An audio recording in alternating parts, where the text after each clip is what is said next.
8, ठीक है। और प्रश्नावली पहली चल रही थी, इसके 7 क्वेश्चन हो चुके थे अपने। 8वां क्वेश्चन क्या कह रहा है, क्या -1/8 का गुणात्मक प्रतिलोम 8/9 है? अगर है तो क्यों है अथवा क्यों नहीं है, ठीक है। ये अपने को बताना है क्यों है, अगर है तो क्यों नहीं है, ठीक है।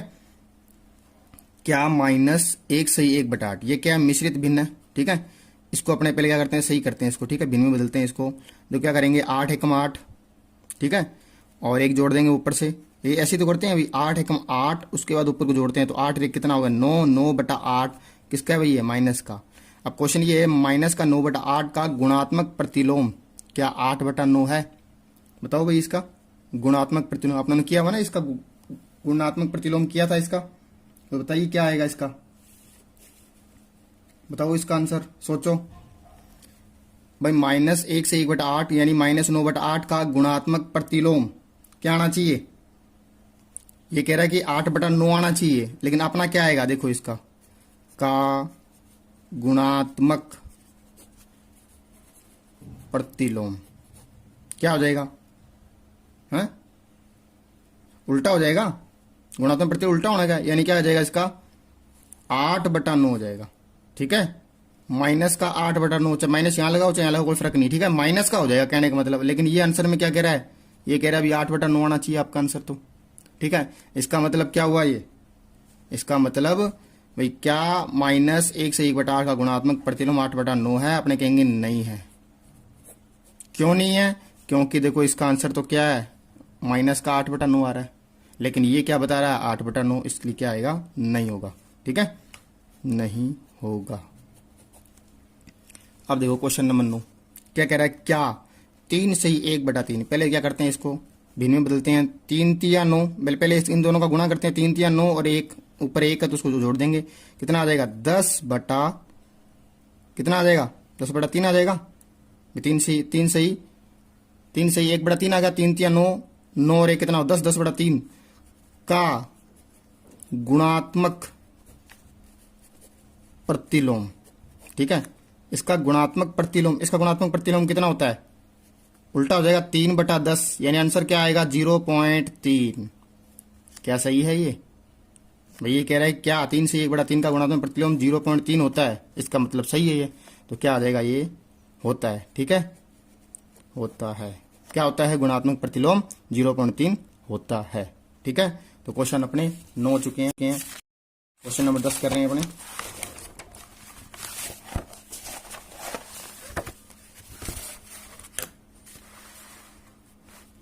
क्वेश्चन नंबर 10 देखो, कक्षा 8 प्रश्नावली 1, 8वां क्वेश्चन, 8वां मतलब इसके क्वेश्चन हो गए थे अपने। 10वां क्वेश्चन देखो, ऐसी प्रीमेय संख्या जिसका कोई व्युत्क्रम नहीं है, ठीक है, ये क्वेश्चन बताना अपने को।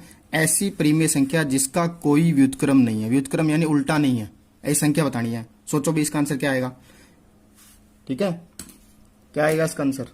इसका आंसर आएगा 0। कैसे? अब 0 का व्युत्क्रम का मतलब होता है इसको उल्टा करना है, उल्टा करूंगा तो 1 बटा क्या आएगा, 0। 1/0 क्या होता है, अपरिभाषित होता है, मतलब इसका कोई भाषित नहीं होगा, कोई मान नहीं आएगा इसका। इसका मतलब क्या हो गया, ऐसी प्रीमेय संख्या जिसका कोई व्युत्क्रम नहीं है, यानी 0 आंसर आएगा। क्या आंसर आएगा इसका, 0, क्योंकि वो क्या अपरिभाषित, ठीक है, इसको व्युत्क्रम करने पर अपरिभाषित बन जाएगा। प्रीमेय संख्या जो अपने व्युत्क्रम का, प्रीमेय संख्या बतानी है जो अपने व्युत्क्रम के समान है, यानी उसके क्या है, बराबर है। अब देखो इधर 1 को करते हैं अपने, 1 का अगर व्युत्क्रम करता हूं तो क्या आ जाएगा, 1/1 1 आ जाएगा, ठीक है। तो यानी ये बराबर आ रहा है भाई, 1 है, इसका व्युत्क्रम करने पे भी कितना आ रहा है, 1 आ रहा है।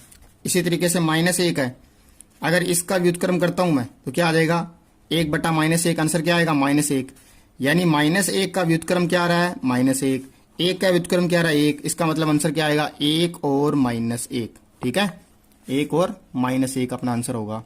अब देखो तीसरा क्वेश्चन क्या कह रहा है, प्रीमेय संख्या जो अपने ऋणात्मक के समान है, ठीक है, अपने ऋणात्मक के समान है। भाई ऐसी कौन सी संख्या होगी प्रीमेय संख्या, 0 ही होगी, ठीक है, इसको 0/1 लिख दो, एक ही बात है। तो क्या आंसर आएगा इसका, 0, ठीक है। अब देखो क्वेश्चन नंबर 11 देखो, 11 क्या कह रहा है, रिक्त स्थानों की पूर्ति करनी है अपने को, ठीक है। ये कह रहा है शून्य का व्युत्क्रम, शून्य का व्युत्क्रम क्या होता है, क्या होता है अभी शून्य का व्युत्क्रम अपने को बताना है। शून्य का व्युत्क्रम नहीं होता, देखो शून्य का व्युत्क्रम का मतलब ऐसे कह रहा है अभी शून्य का व्युत्क्रम यानी 1/0, तो अपने लिखेंगे नहीं होगा, नहीं है, या नहीं है लिख दो, या फिर क्या आप क्या लिख दो अपरिभाषित है। क्या है, अपरिभाषित, दोनों में जो मर्जी लिख सकते हो आप, ठीक है।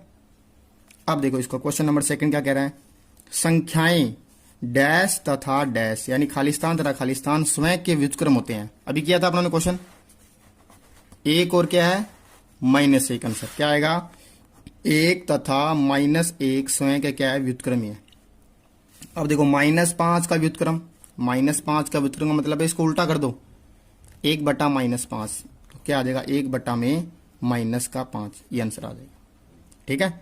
अब देखो 1/x का व्युत्क्रम बताओ भी, ये देखो ये नॉट इक्वल 0 का मतलब है यानी 0 के बराबर नहीं होना, अगर ये 0 के बराबर हो जाएगा तो वही बन जाएगा अपरिभाषित, इसलिए बोला 0 के बराबर नहीं होना चाहिए। 1/x का व्युत्क्रम यानी 1/x को क्या कर देंगे x/1, x/1 यानी क्या आंसर आएगा अपना x आएगा इसका व्युत्क्रम, उल्टा करना है। अब क्या कह रहा है, दो परिमेय संख्याओं का गुणनफल होता है हमेशा, भाई दो परिमेय संख्याओं का गुणनफल हमेशा क्या होता है, ये दो परिमेय संख्या है, इसका उदाहरण लेते हैं अपने, कोई भी दो परिमेय संख्या कोई मर्जी ले लो आप, जैसे 1/5 ले लिया, 4/2 ले लिया, या 4/3 ले लो, ठीक है। अब देखो अब इनका गुणा करते हैं, दोनों का क्या करना है गुणनफल करना है, यानी 4 एकम 4, 5 3 15, तो क्या आ रहा है, ये भी परिमेय संख्या आ रहा है, तो क्या आंसर आएगा परिमेय, ठीक है। किसी धनात्मक परिमेय संख्या, धनात्मक यानी प्लस वाली संख्या का व्युत्क्रम क्या होता है, भी धनात्मक ही होगा। कैसे, देखो इधर 5/6 है, इसका व्युत्क्रम करूंगा तो क्या आ जाएगा 6/5, किसमें प्लस में तो आ रहा है, माइनस में थोड़ी ना आ जाएगा, ठीक है। तो ये क्वेश्चन अपने हो गए, ठीक है। इसी तरह अपनी प्रश्नावली कंप्लीट हो चुकी है। अगर इसमें कोई क्वेश्चन आपको समझ में नहीं आया तो मुझे बता सकते हो आप, ठीक है।